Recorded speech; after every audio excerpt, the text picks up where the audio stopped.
Salut tout le monde, aujourd'hui nouvelle vidéo de topologie, donc un exo d'oral qui tombe à CCP en MP, donc l'énoncé est le suivant, on considère qu'un corps qui soit R soit C, il faut montrer que Gln de K est un ouvert dense de Mn de K, il faut montrer que On de R est un compact d'intérieur vide de Mn de R. Donc voilà pour l'énoncé, n'hésite pas à mettre sur pause, à chercher l'énoncé par toi-même, à lâcher un petit like si tu penses que la vidéo peut t'aider, et enfin je vais donner des indications et passer directement à la correction. Allez, donc on est parti pour les indications. Donc la première indication pour montrer que c'est un ouvert, c'est de caractériser les éléments de Gln de K. Deuxième indication, c'est exprimer Gln de K comme une image réciproque, sous-entendu d'un ouvert, par une application qui est continue. Pour montrer que c'est dense, première indication, il faut procéder à partir de la caractérisation séquentielle. Deuxième indication, donc l'idée c'est de fixer une matrice M dans Mn de K, et l'idée c'est de chercher une suite Mk de matrices qui soit inversible, telle que Mk tende vers M. Dernière indication, il faut poser mk égale m moins 1 sur k in et justifier que ces matrices sont inversibles à partir d'un certain rang. Pour la deuxième partie, pour montrer que c'est un compact, on est en dimension finie, donc il faut montrer que c'est un fermé borné. Deuxième indication, pour la fermeture, il faut montrer que c'est l'image réciproque d'un fermé par une application qui est continue. Pour montrer que l'intérieur est vide, il faut raisonner par l'absurde. Le raisonnement par l'absurde, ça suppose donc qu'il existe une matrice A de On de R, telle qu'il existe R dans R plus étoile, telle que la boule ouverte centrée en A de rayon R est incluse dans On de R. Et il faut considérer A moins x in pour x se baladant entre moins R et R et montrer que Kia carré est le polynôme identiquement égal à 1 et ainsi conclure l'absurdité de cette relation. Donc première question, donc il faut montrer que Gln de K c'est un ouvert dense dans Mn de K, donc pour montrer que c'est un ouvert, on va poser l'application déterminant qui a un élément A de Gln de K va associer déterminant de A, qui est un élément de K étoile, puisqu'effectivement d'être de A, et bien A étant dans Gln de K, c'est différent de 0, puisque la matrice A est supposée inversible. L'application déterminant, pourquoi est-ce qu'elle est continue? Elle est continue parce qu'elle est polynomiale en les coefficients de A. Donc de là, on a déduit que Gln de K, c'est le déterminant moins 1 de K étoile, et K étoile c'est un ouvert, et donc Gln de K c'est un ouvert, pourquoi? Comme image réciproque d'un ouvert par une application qui est continue. Donc voilà, en ce qui concerne la densité, on montre que Gln de K est dense dans Mn de K par caractérisation séquentielle. Donc on prend M dans Mn de K, et il faut montrer qu'on peut l'approcher par une suite d'éléments de Gln de K, par une suite de matrices inversibles. Donc on va poser pour tout cas dans N étoile Mk qui vaut M moins 1 sur K in. Et on va montrer que les Mk sont dans Gln de K, et évidemment on a Mk qui tend vers M par construction. Donc on va justifier tout ça. Déjà, norme de Mk moins M, ça fait 1 sur K, norme de In, et ça tend vers 0 pour K qui tend vers plus infini, peu importe la norme, de toute manière on est en dimension infinie, donc toutes les normes sont équivalentes. Donc c'est pas le point le plus dur, c'est de justifier que les Mk sont bien inversibles. Pour ça on regarde le déterminant, et ça fait déterminant de m moins 1 sur k in.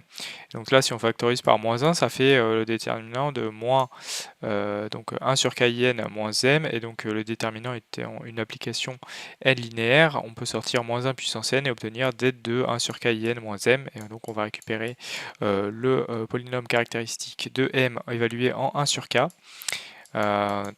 Donc ça, on doit montrer que les dettes de MK sont non nulles à partir d'un certain rang. Comme ça, on pourra définir la suite MK à partir de ce rang-là, et donc les MK ne s'annuleront jamais. Enfin, le déterminant des MK ne s'annulera jamais.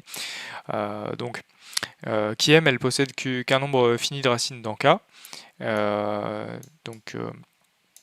Donc voilà, la suite 1 sur K, elle contient une infinité d'éléments 2 à 2 distincts. Donc il existe un rang grand N tel que si je prends K plus grand que N, 1 sur K n'est pas la racine de M, le polynôme caractéristique de M. Et donc à partir de ce rang-là, Mk appartient à Gln de K, puisqu'effectivement le déterminant est non nul. Donc il suffit de définir les Mk à partir de ce rang-là. Et donc on a bien montré que pour toute matrice M de Mn de K, il existait une suite de matrices inversibles dont la limite était M.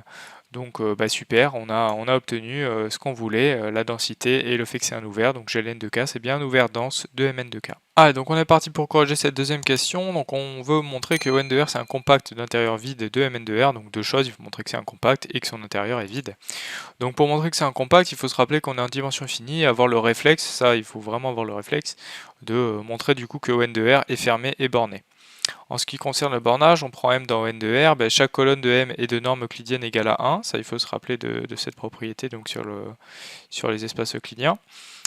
Donc ça veut dire que la somme du coup pour tout j de la somme du coup des mij carré, donc somme sur i, vaut 1. Et donc si on prend i0 et j dans un n, et bien mi0 j au carré c'est plus petit que la somme du coup des mi j carré qui vaut 1. Donc en valeur absolue ce module là il est plus petit que 1.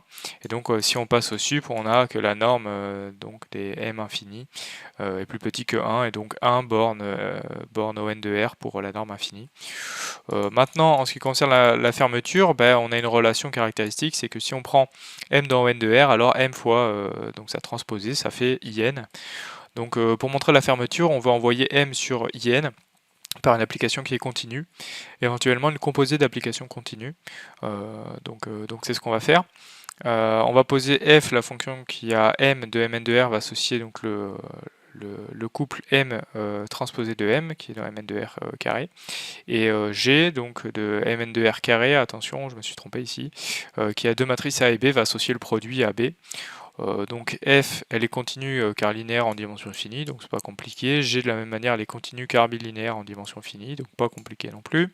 Donc g rond f elle est continue par composé d'application continue.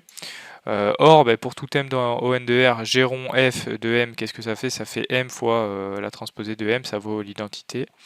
Donc ON de R, c'est g rond f moins 1 du singleton in, et le singleton in il est continu. Donc ON de R c'est infermé comme l'image réciproque d'infermé par une application continue, donc très précisément g rond f. Donc voilà. En ce qui concerne l'intérieur vide, on va raisonner par l'absurde, on va supposer que l'intérieur de ON de R est non vide. Donc qu'est-ce que ça veut dire? Ça veut dire qu'il existe une matrice A de ON de R tel qu'il existe un certain R, un certain rayon, donc tel que la boule ouverte centrée en A de rayon R est incluse dans ON de R. Donc là j'ai fait un superbe dessin qui montre effectivement que ça revient à supposer que l'intérieur de ON de R est non vide, puisqu'effectivement on peut prendre une matrice A dans ON de R tel que il existe une boule ouverte qui reste dans ON de R. Donc ça montre bien que c'est un bon support pour se représenter que ça veut dire que l'intérieur de ON de R est non vide. Donc ça on va montrer que c'est absurde. Effectivement si je prends x donc dans moins R, eh bien j'ai la norme infinie de A moins, donc A moins xin qui vaut du coup norme de x, valeur absolue de x fois la norme de in infinie, donc ça vaut norme de x qui est inférieure à R. Donc A moins xin elle est bien dans la boule ouverte centrée en A de rayon R. Et vu que on a supposé que cette boule ouverte elle est incluse dans ON de R, et bien A moins xin appartient à ON de R. Donc ça veut dire, vu que ça appartient à ON de R, ça veut dire que le déterminant de A moins xin au carré vaut 1. Or le déterminant de A moins xin, c'est quoi? C'est le polynôme caractéristique de A au carré évalué en x. Donc ça veut dire que qui a au carré moins A moins 1, je vais y arriver, qui a au carré moins 1, il admet une infinité de racines, c'est le polynôme nul, donc qui a carré ça vaut 1. Or, qui a carré c'est un polynôme de degré 2n, donc c'est absurde. Et donc au final, ON de R c'est un compact d'intérieur vide de Mn de R. Voilà, donc c'est fini pour ce bel exercice de topologie. J'espère que tu auras appris des choses. En tout cas, c'est deux questions qui sont très classiques et qu'il faut savoir refaire. Donc n'hésite pas à t'abonner, à liker, à mettre la cloche. Il y a plein de nouvelles vidéos qui vont arriver. J'espère te revoir sur l'une d'entre elles. Salut!